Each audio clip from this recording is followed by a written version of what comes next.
एकादशी आणि दुप्पट खाशी ही म्हण उपवासाच्या दिवशी आपण अगदी खरी करत असतो आणि उपवासाचे नानाविध पदार्थ करून खात असतो. उपवासाला पचायला जड असलेल्या शेंगदाणे, साबुदाणा, बटाटे असे अनेक पदार्थ अतिप्रमाणात खाल्ले जातात.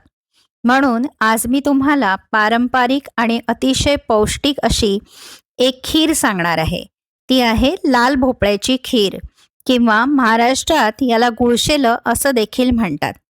आता या पद्धतीने जर तुम्ही भोपळ्याची खीर केली तर ती लहान मुलं, वृद्ध आणि अगदी डायबेटिसचे पेशंटसुद्धा खाऊ शकतील.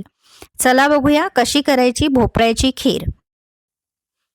त्यासाठी मी इथे घेतलेला आहे लाल भोपळा. अगदी बारीक किसणीने हा किसून घेतलेला आहे. एका वाटीमध्ये आपल्याला 4 बदाम, 4 काजू आणि 4 खजूर घ्यायचे आहेत आणि ते थोड्याशा दुधामध्ये 1 तासभर भिजवून ठेवायचे आहेत आणि नंतर मिक्सरला फिरवून त्याची छान पेस्ट करून घ्यायची आहे.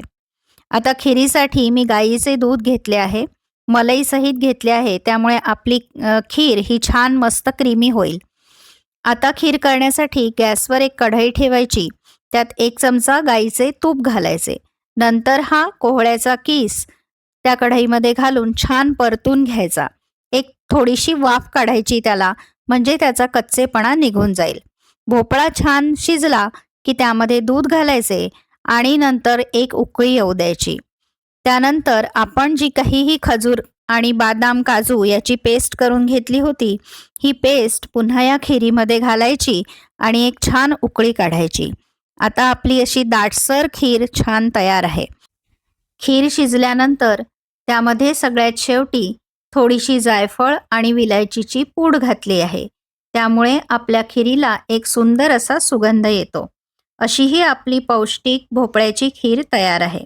यामध्ये आपण साखर किंवा गूळ अजिबात वापरला नाही आहे, फक्त खजूर टाकले आहेत. त्यामुळे या खिरीला एक नैसर्गिक गोडी येते आणि ही खीर डायबेटिसच्या पेशंटला सुद्धा चालू शकते.